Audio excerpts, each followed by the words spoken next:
All right, what's going on, everybody? This is Darius Davis, and welcome back to the What If Show. Tonight, we've got a powerful conversation with a man known throughout Montgomery for leadership, motivation, community outreach, and speaking life into people who come from difficult situations. He's an executive director, a motivational speaker, and somebody who has seen the streets from a different perspective. Tonight, we're talking growth, pain, purpose, and the state of the city. So, everybody, I want you to welcome Mr. Roosevelt Yunro Williams. What's up, man? Hey, how you doing? How you doing, man? All Thank you. right, all right. So, kind of tell the people where you're from and kind of what Montgomery was like growing up. Oh man, right here from Montgomery, Alabama.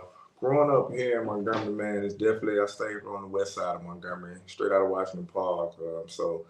Man, it was rough. It was survival. I say that definitely survival, but you learn quickly, to adapt, and that's pretty much what it was. But growing up here in Montgomery, man, it has its ups and downs. I thank God that He has graced me and has brought me through my trials and tribulations growing up in life in Montgomery. Awesome, awesome, awesome, man. What kind of environment was it that you were raised in, man? Can you kind of expound upon that type of environment? Yeah, single mom, dad is in and out, man. Really, my mom, she raised us in the church and stuff. But man, once you part of that environment, growing up, seeing gun violence, seeing so much is going on around you, gang violence, the whole 9 yards, seeing drug dealing, it was a lot, man. And so I think all those things really kind of gave me a perspective and to give me an understanding on what I see in today's time now. So they say you can't scorn what you don't understand, but when you really truly understand it, yeah, you find deeper roots to really try to figure out how to solve these things. Awesome, man. Awesome, amazing. So who in your life had the biggest influence on you in your life growing up?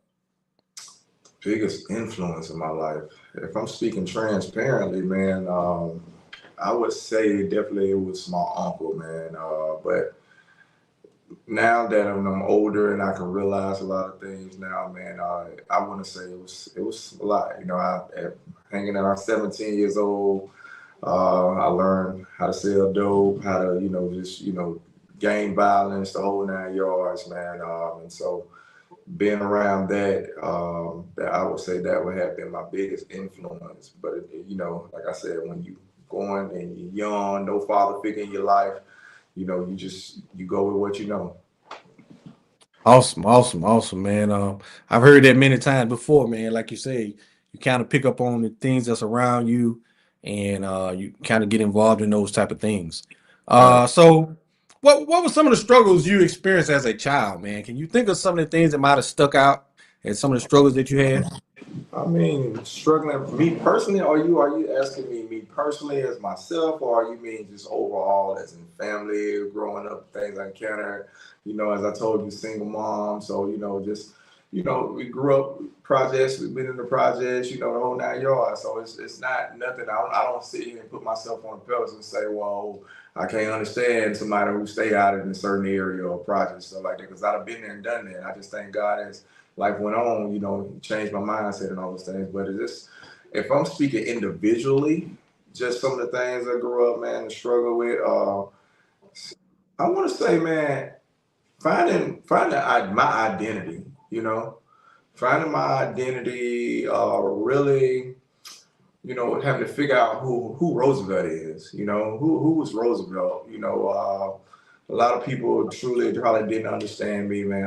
Growing up, I felt like I had to portray a certain image because of the environment that I was around. But on the inside, I really had some other things that I wanted to be. So that self identity, struggling trying to fit in with different people, man. And I always been a dreamer. So just that's kind of some of the things that I struggle with, and just really trying to be understood as an individual. Awesome, awesome, man. That's what a lot of young guys go through, especially in our community, trying to find their identity, man. And I see you kind of were along those same lines also. Was there a moment in your life where you realized life was going to be harder than you expected it to be? Yeah, absolutely. Like I said, let's go back. Let's go back to high school and all those things. And one thing about me, I'm truly transparent with my life. I was expelled from high school my 11th grade year. They said that I was one of the highest gang members in the school because of a altercation that happened that caused a riot at the school. And it ultimately, like I said, I got expelled, and I really had to go through life, man. Just trying to figure out with no education and all, and so just trying to find a job here when you don't have a degree, you don't have a high school diploma. It's a lot harder. So I had to figure things out the best way I could in survival, man. And so um, you had to go through the jobs where you work at a temp service here, or you finding another gig here, or going through construction, going through landscaping, going through all these things that, and not saying that those are not great trades now, but it's when you have no education, you can't go as far as you want to go. Okay, awesome, awesome, awesome. I do want to ask you. You mentioned, being involved in gangs, Hmm. things of that nature, man. So do you kind of look at your lifestyle, kind of in the gang, as a time of, you learn a lot of negative things being involved with the gang, or tell me a little Yeah, bit, walk me through a little bit about, gang life at that time period. man. Let me say this first of all. You have different levels to the gang violence that you see here. Here in Montgomery, we do have gangs, but compared to a Montgomery versus a Los Angeles, a California, right? You're gonna get two different perspectives of it. Here, Montgomery, I experienced a lot of a lot of people followers, a lot of following. You know what I mean? It's here. You had a lot of people didn't really understand what you were even representing. You Mm, know, a lot of people, feeling like, oh, well, I gotta prove a point, and I gotta do this, and that's not what gang violence is. That's not what a gang is. Unfortunately, I say unfortunately because there's some things now that I really regret that I wish that I didn't have to endure and experience through my life. Um, I would like to say that some of the things that I experienced in gang violence definitely was not appropriate for the age limit that I was at. I mean, and seeing people, do shootouts, or seeing robbing and all those different things. It's you get a whole different view of all those things, and I try to speak as transparent as possible with that because that is, a touchy subject, right? mhm. So, but with that, man, I mean, it is what it is. The gang violence is what it is. So, yeah. Awesome, awesome, awesome.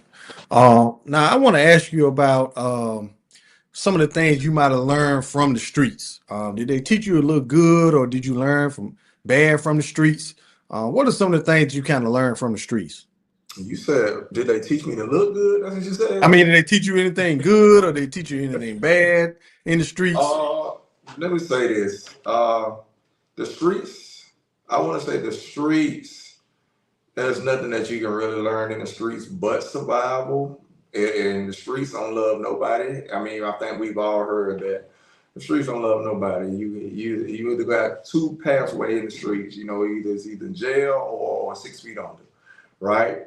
But Mhm. but let's look at it from this perspective also too. If it had not been some things that I experienced in the streets, I wouldn't know how to avoid today. And so let's say in the streets, quickly you learn that you can't trust everybody, right? You Yeah. know, your surroundings. Pay attention to who you allow into your circle. Pay attention to who you connect with. All those things. Those are things that when you're in the streets, you learn. You learn those things also in business, but as well, you know, there are some learning curves that you will learn in the streets that could be a positive for you that you take on in life as well. Awesome, awesome, awesome. So I just kind of want to get into your mind, as a young man. Did you ever feel overlooked, angry, or misunderstood growing up? Uh, I can't say that I was overlooked, man. Man, I was always musically inclined. I always would send attention. I always just, man, I can't say that I was overlooked. Maybe, I would say maybe I got bullied a little bit growing up. You know what I'm saying, man? Because I used to have these big bifocal glasses, Yeah. and and people used to tease. But one thing I always tell people, man, that what built a lot of tough skin on you, right? Mhm. Going through those things. But nowadays, that was a sensitive subject because people at each youngest day they experience peer pressure, they Mhm. experience depression and all those different things, and so it's a touchy subject. But me, I can't say that I was ever overlooked or anything like that. The things that I wanted more so in life was more so of a father figure, more of a leadership, somebody to say, take me under their wing and say, hey, let me teach you this and let me help you grow, you know what I mean? And so I didn't have to learn things the hard way, right? Yeah. Awesome, man. That is awesome. I hear about that a lot of times, and we talk about that amongst the young kids, trying to get the understanding of what they are going through, and Right. so we try to get into their mindset. Um, so what kept you mentally strong during difficult times? I know you had some hard times, you had some challenges. What kept you mentally strong? Oh, man. God, I'm going to be honest. That's it. Maybe back then I didn't realize it, but now looking back, God is the only thing that kept me, man. I've endured a lot of hurt, endured a lot of disappointments, but I've always had the mindset that I got to keep going. I just got to keep going, got to keep pushing. I can't stop. I've shared some tears, which we all have. I've had some moments to where it was like, man, God, okay, man, this is it. Like, really, like, here we are again. But it has always been back to God. It has always come back to Him, giving me the strength, giving me the endurance, giving me the motivation, hearing his voice, hearing him saying, you know what, I got a bigger purpose for you. I have a calling in your life. I need you to keep going. That's amazing, man. That is amazing. Just looking back now, man, I want to ask you this question. What do you wish you would have known um, now, back in your teenage years, had you, if you could go back and say, man, if I would have known this, I could have did this. If I would have known that, I could have did that. What do you wish you would have known? There's a lot of things I wish I would have known, honestly. But some of the main things I wish I would have known. Um, it's okay to be yourself. Um, don't ever let nobody tell you that that you can't do something. I wish I would have known that back then. I wish I would have known that having a closer relationship with Christ is the best way and best thing in life. That's true. Having that spiritual connection with God is the thing that I wish I would have known back then. That hey, this is the lifeline. This is the blueprint to be successful in life. We have different measurements of success, but I wish I would have known those things. I wish somebody would have honestly taught me finances back then. I wish somebody would have taught me a lot of different skills back then, and wish I would have known those things. So, Awesome, man. That is awesome. Um, so how much did survival mode affect your mindset back then, man? I know you talked about surviving and just trying to. How much of that did you have to go off of? hmm, a lot, really. Um, a lot, actually. I mean, because like I said, the environment, right? The environment that I was put in, and this my mom did the best she could with us. She was working a job and man, and trusting that, hey, I gotta go to work, so I need y'all to do this. Trusting two boys in the house by themselves, and Yeah. and saying, hey, we gotta do this, and but going and trying to be as elders say, you start smelling yourself, right? Mm, mm. smelling yourself, you go out there and I think they use the term as well now, jumping off the porch, right? Yeah. Jumping off the porch, you find out that you when you're going out here and thinking that you're gonna go out here and just do whatever, you're gonna learn the hard way. And I actually learned that the hard way, man. Set up one of my closest friends got shot. And man, that really opened my eyes to a whole different level of just, man, I mean, people. Yeah. Man. So, yeah. Oh man, that's an amazing story. Um, so I know in life, man, we face obstacles all the time. Can you think of one of the biggest obstacles that you face personally? One of the biggest obstacles that I face personally,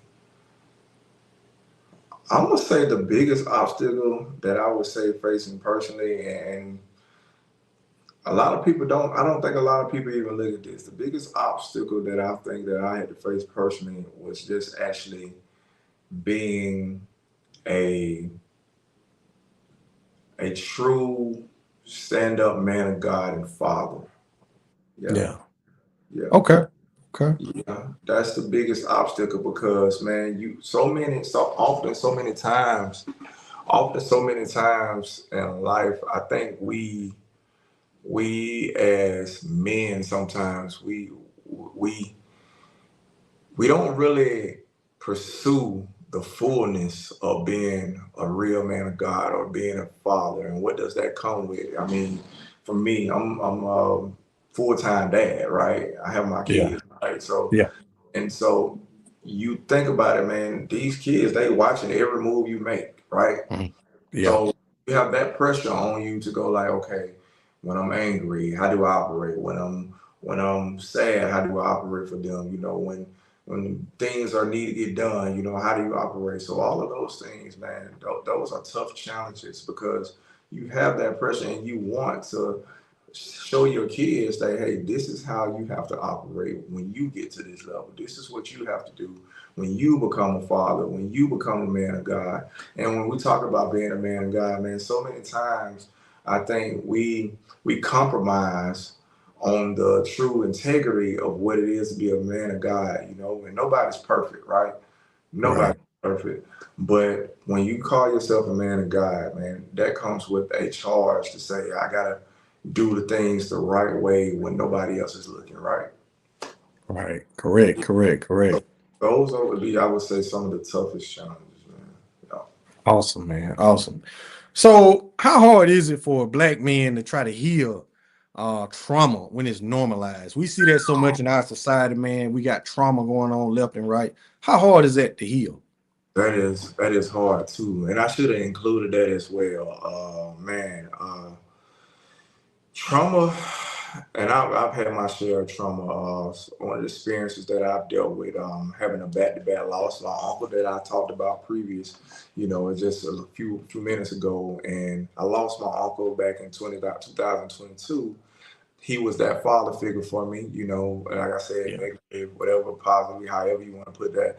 And a week later, I lost my mom you Mm. know, lost my mom. Him, those two hit me back to back and put me in a place that, man, I really felt that like, oh, and I had to find out. And I think Cheryl Johnson is president of Leadership Montgomery, who talked to me about grief counseling. Mm. As a black man, I didn't believe in going to counseling. I didn't believe, need to do this. It was just like, man, it is what it is. But going through grief counseling, I learned a lot, and just about how the different signs of grief. They're like, I think I want to say like 6 or 7 different signs of the grief and depression.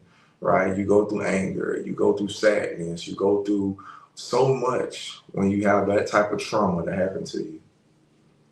Yeah, that is awesome, man. Like you said, a lot of time we go through so much trauma, we don't realize what we're going through. So sometimes it takes a person to, tap us on the shoulder and say, man, there are these options, that you can go through. Right, right, right. Um, I know that probably in your mission in life, you probably I want to ask you this: have you ever battled depression, anger, or hopelessness? Definitely, I have battled depression. I have battled, man, just disappointments. You put your trust in the people, and then they disappoint you, they betray you, and you just find out, like, man, like, wow, that really hurt. Mm, Because you held this person to a certain standard, and you had a lot of loyalty and respect for them, and when they yeah. cross you, or just put you in a position to where you like, whoa, Mm, like that right there, man, it causes depression. But as I said, my strength and my redeemer has always been God. My fallback to has always been God, trusting in Him, knowing that He's gonna bring you through, and that's how you move forward, man. that's amazing, man. That is amazing. So what is something people on social media don't know about the real struggle behind the scenes, man? Uh, what are some of the things that people don't really know the real You struggle? know, they see stuff on social media, but what is some of the real struggle that they don't see? Oh man, some of the real struggles that they don't see. I mean, well, oh, as I said, man, when you trying to be a full time dad, they don't see the struggles of, I mean, and I said, let me say this because I want to make sure that I let people know this, man. I give kudos to the single mothers. Let me say that Mm, who out here doing it behind the scenes, doing for their yeah. kids without a man, without those mothers are truly strong, and now having to play that position and father, and because I think it's important that a mother and a father definitely raise their child together. Whether it's same home, different home, it takes a unit to raise that child. And so some of the struggles behind the scene, man, is really um, having that get up every day. You got the doctor's appointments, you got the sick days, you got all those different things behind the scenes, and that people don't look at when you are a father, a full time parent. Let me say that. Just a full time parent. I know some people say, "Oh man, them excuses, man, because I do it all this like that." But until you actually put in that position and actually have to do it every single day, you Mm. have respect for it. So yeah, that's some of the things that behind the scenes that a lot of people don't really know that go on, man. Awesome, awesome, awesome. Now, I want to ask you this, man. I know you mentioned you were, a part of gang lifestyle. You were involved in some things. Was there a specific moment that changed your life? I know you're on the right path right now. So, was there a Mhm. specific moment that changed your life? Right. Yeah. As I said, oh man, just after getting shot, that right there, that was a totally different mind change, like totally different mindset. It's like, okay, yeah, it's time for me to sit down somewhere, get out the streets, move a different way. But also too, man, I think as I got older and I realized that, hey, I want something different. I'm giving my life to Christ. That was a big change for me too. Giving my life to Christ and saying that, hey, I want to have more in life. And so what I want to do now is focus more on fixing me, getting myself in alignment, making sure that I'm the true stand-up guy and man of God that He wants me to be. Awesome, man. Awesome. I do want to ask you this too, man. How difficult is it to leave behind old habits or old street mentality? I know you changed your life, saved and everything. Mhm. How hard is that to do? Mm. It's it is it's a battle. It's a battle. I mean, it's a battle every day. It's every single day. It's a battle. Um, but you have to have the mindset to say, no, no, I can't go back.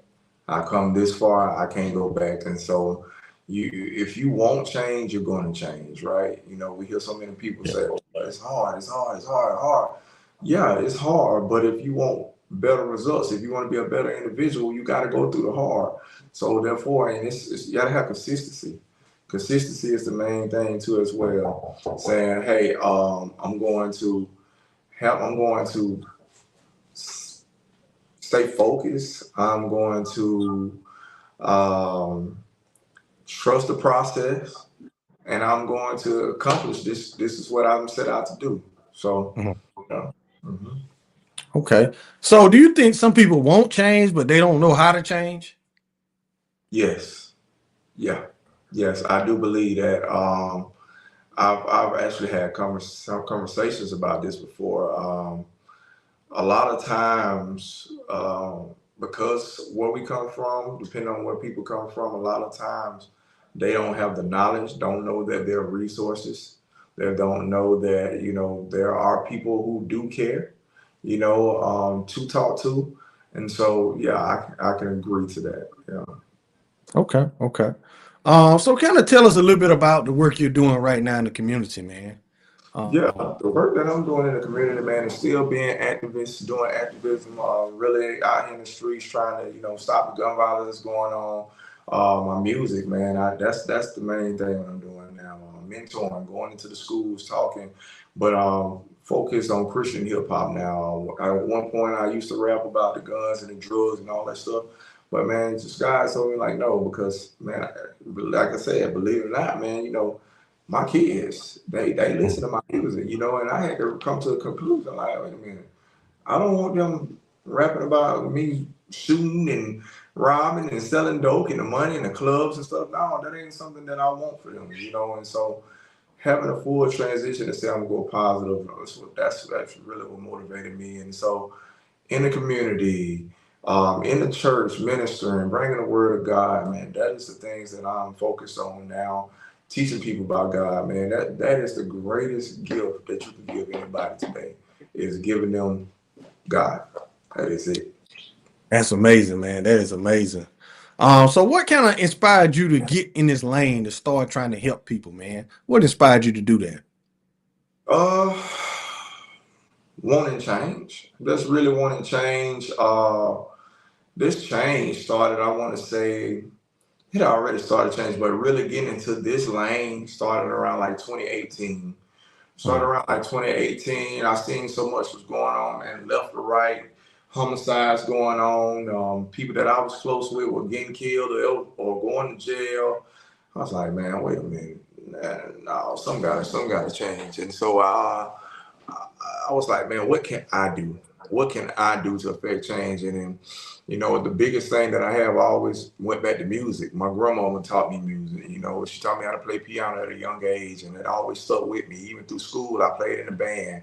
I made beats, produced for some of these guys that was in the street, and I would always just see it. And so um, that really made me go and say, okay, I'm going to take my music and I'm going to use what the gift that God gave me, and I'm going to affect change, right? Yeah. Yeah. Yeah. Okay. Now I want to ask you about mentorship. Why do you think mentorship is important right now?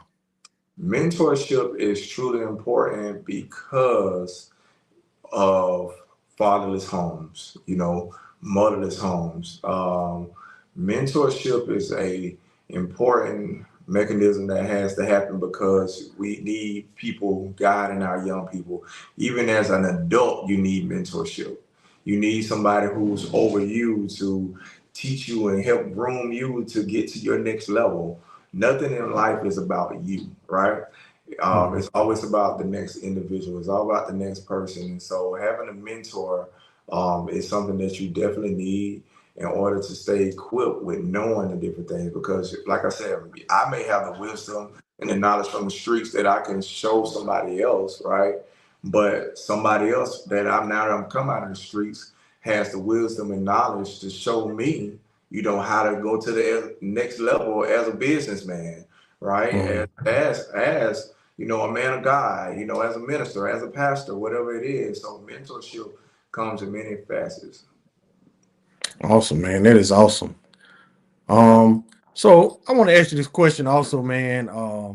What are some success stories that kind of motivate you and keep you going, man, when you out here working with people, man? Success stories that have kept me motivated when I'm out here working with people, man.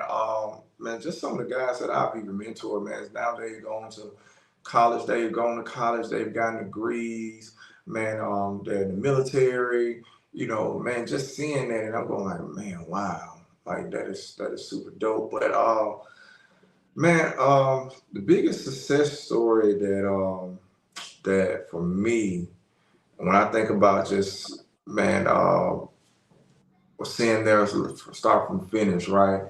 I always go back and I look at LeBron James life, right? Mm-hmm. LeBron James life, man, went into the league as a teenager, you know, a lot on his back, carrying just, it's on his mom and stuff like that, man. So seeing that, and I had a dream at one point of playing basketball too, and just watching this man now, at 41 years of age, just like still competing, still going, moving forward, and not just settling, and still accolade after accolade after accolade. We're not gonna get into the GOAT conversation because I like LeBron, but man, I'm always going at heart, always gonna be a Michael Jordan fan. Oh So yeah, most definitely. yeah, I'm with you on that. yeah, yeah. uh, and we look at that, man, and we try to say, okay, um, success stories, and we grew up with Michael Jordan, and we look at a lot of the athletes, man, and we see them as success, especially in our community. Hmm. So we definitely look at that part.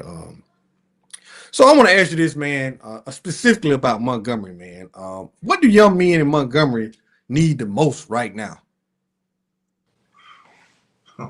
What do young men in Montgomery mostly need the most? And you specifically asked about young men, correct? Yes, yes.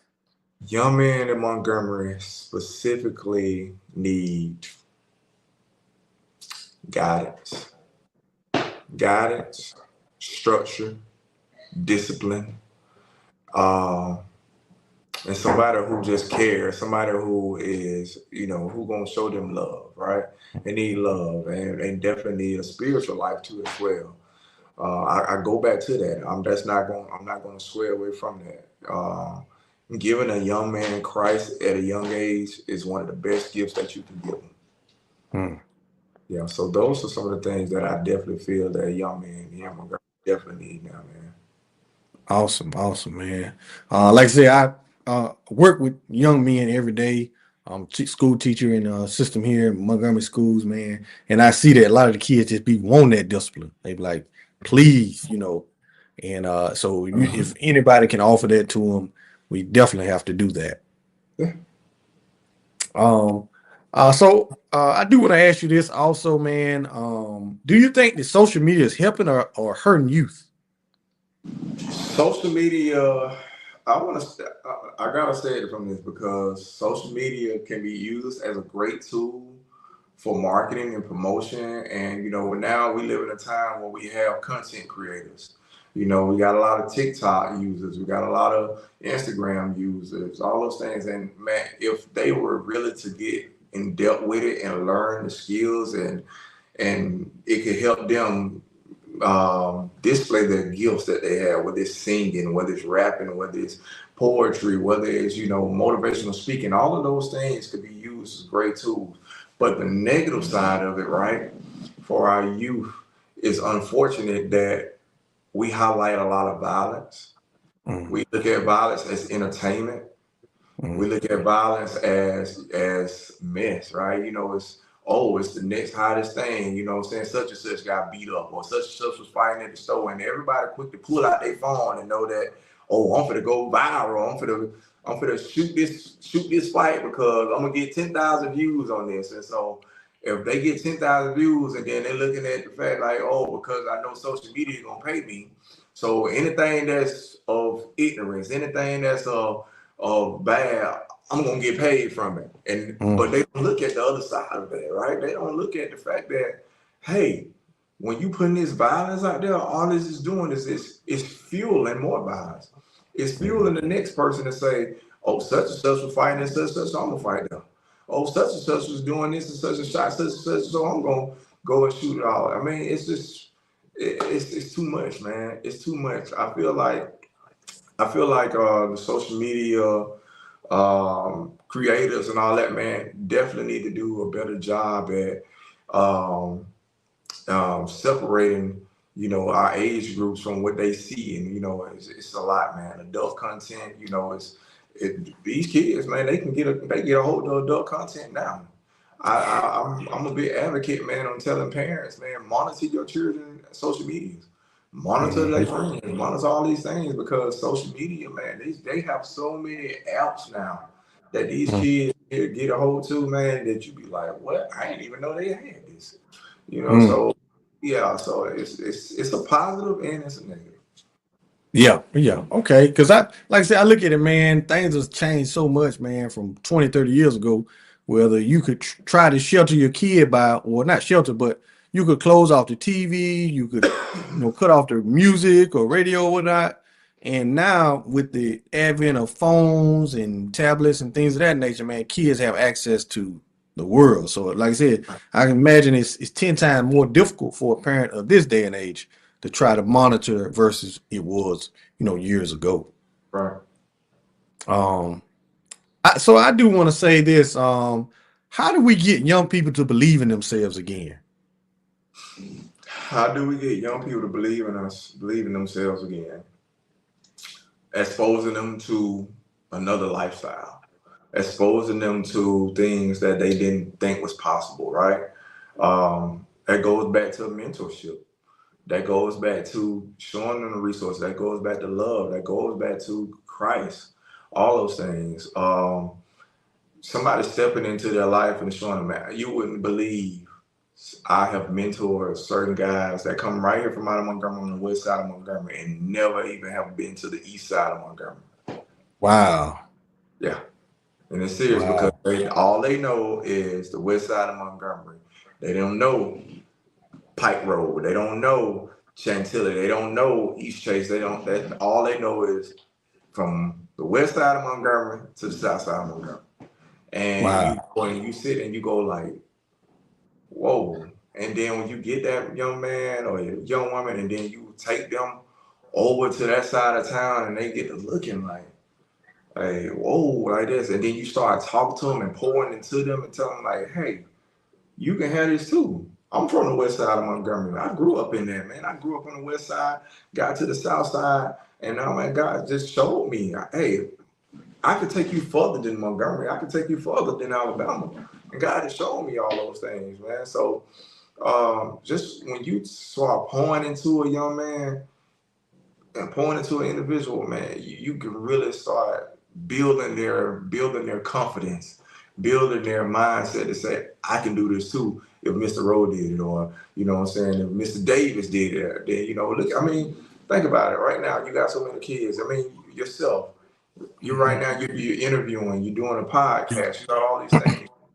You have so many young kids who want to do it, but they don't Yeah. know how to do it. And they like, man, maybe I can't get on the screen because I don't want to talk in front of people.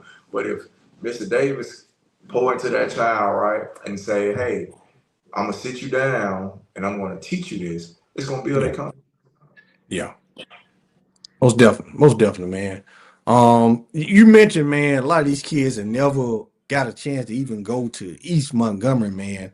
Which is, like I said, shocking, man. What is the biggest misconception people have about inner city youth?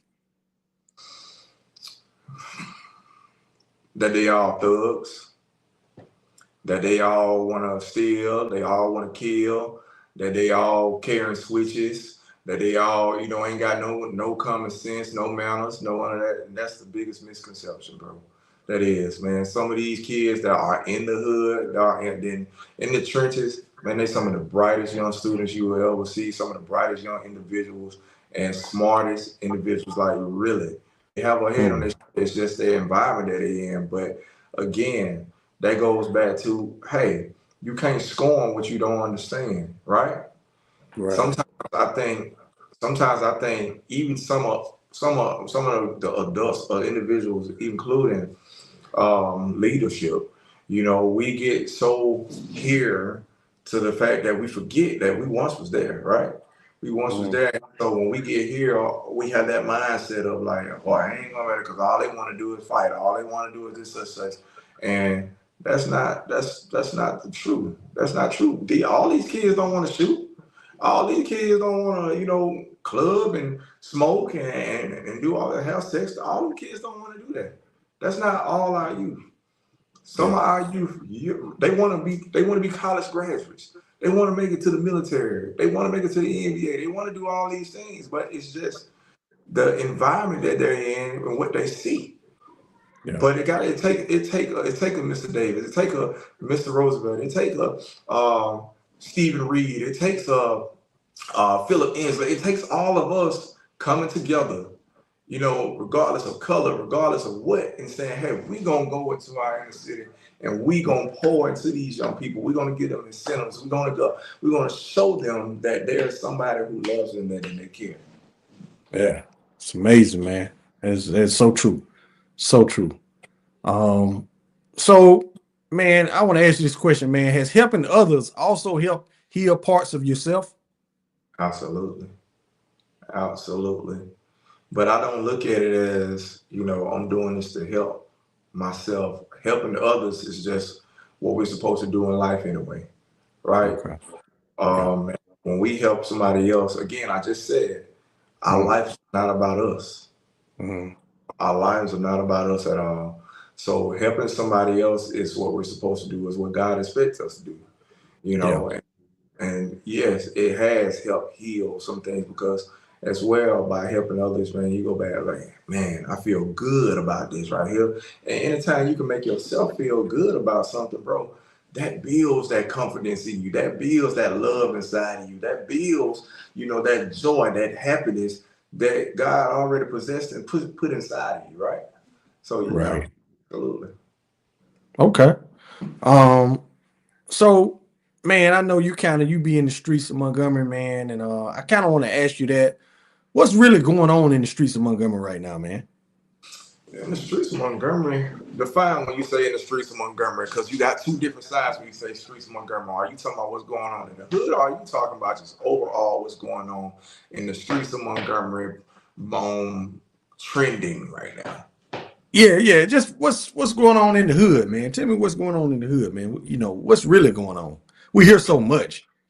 Uh, what's going on in the hood right now, man? I can honestly tell you that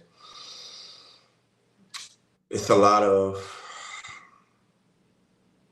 egos, a Okay. lot of egos that's going on. Everybody want to prove a point. Okay. Everybody wants to, show that they got this and they got that. And that's what's hurting our youth. I just recently made a post where I put out a snippet of a song called "Crying for Help." That's what's going on in our streets. Our young people, even our adults, are crying for help. Man, that is, it's so much going on, and I think it goes back to what you were saying about was, depression. It's depression that's going on in the streets. It's Mm, mental health that's going on in the streets. It's anxiety that's going on in the streets. Anger that's going on in the streets. Those are the things that are going on in the streets, and we have to find ways to combat these things, man. And I feel that once we start having those type of conversations, and when we're sitting down at the table and being able to dissect these things to the fullness, is when we'll be able to help the streets, right? mm. Awesome, awesome, awesome, man.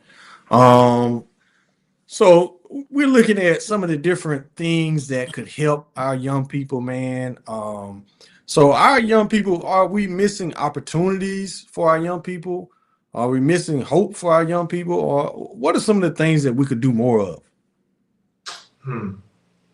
Some of the things that we do more of. For our young people, I mean, I think Roosevelt personally thinks what we could do more for our young people, giving them more things to do. And we need more positive influence to come to Montgomery. I think we need to start contacting some of our college athletes. And college athletes that just came from high school, right? Um, Having them come back and talk with their youth, or having a youth day, getting some of these big celebrities to come back and do something for our city, and involving the kids, helping our parents out with incentives, for the kids. I mean, I remember when I was growing up, man, we had a lot going on in the schools, man. They used to bring and one to the schools, the Mm, basketball. It's Frank Yeah. and one man. We used to have what's the guy the dog Scruff McGruff come to the Yeah. school, man. Yeah. To have so much, man. But now times have changed, right? Times have Yeah. changed, and so there are a lot of things now. Now our young kids now, man, they in the video games. I recently had a conversation with somebody, and I said, man, I don't care who do it, whoever, man. You know, a lot of these young guys now they like play 2K. They like Mm. 2K and they like NCAA right there, right? So why don't we all come together and have 2K tournaments on a Yeah. citywide scale? You know, hey, who's the best 2K player? You know, let's put the Hmm. guns down. Put the guns down. Put 2K up, right? You know, Yeah. let's do that and see who's the best on this video game. And man, whether it's who's the best basketball player. I know I've seen actually some of our community leaders do 3-on-3 basketball tournaments and all those things like that, man. But we need more of it. We don't just need it one time every 6 months. Yeah. We don't need just somebody coming to the school and just talk one time out of the month. No, we need people rotating Awesome. around the Awesome. clock, man. And that's what I feel our people need right now, man. Man, there's an excellent observations, man. And I think those will be some great opportunities that we could add to our youth. Um, so just asking this question, man. Why do so many young men feel pressure to prove themselves through violence or through images? Why do so many of them feel that way? First of all, it's the music. Okay. That's the Okay. first thing. It's the music. That's man, that's a lot of it. The music that they're listening to, the movies that they see, as well. You know, not having father figures in their lives as well. You Mhm. know, be able to tell them, hey, look, man, you don't have to prove yourself to nobody. Be who you are. You Yeah. know, being cool is not necessarily, oh, you gotta have the brand new pair of Jordans that just came out. You ain't gotta have this right here. No, man, listen, being smart, getting an education, being a straight A student, all of Mhm. that is cool as well. Yeah, Yeah. yeah. Man, that's amazing. Just say for instance, man, someone, stuck in the street life is watching this, man.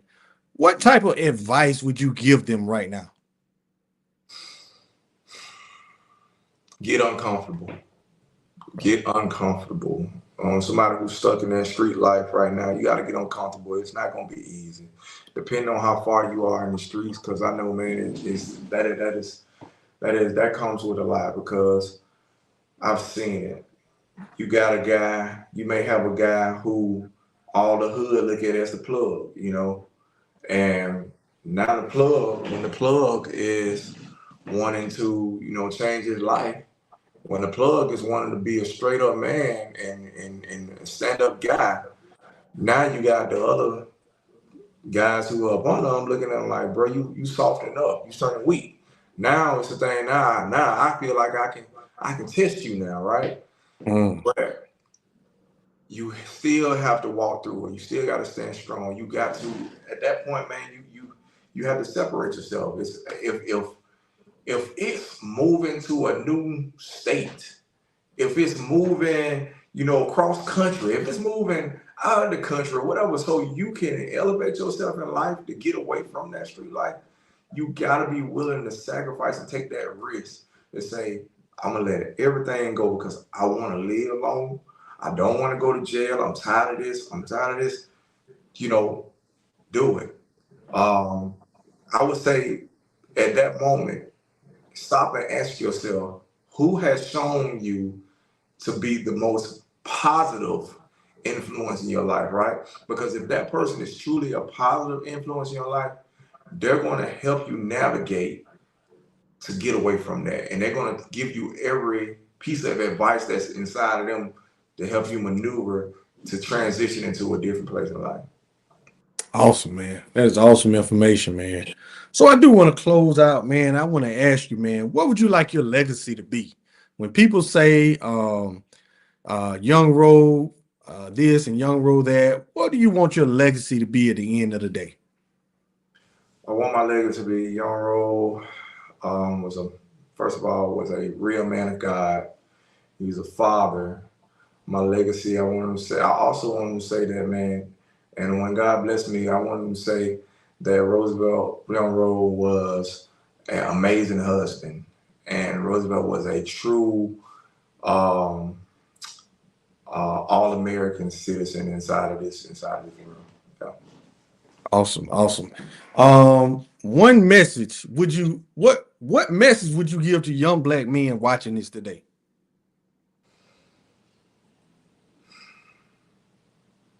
Well, you came with the questions. You came with some good questions. I like it. I like it, man. The message that I would give young black men today. Mm, I would like to say,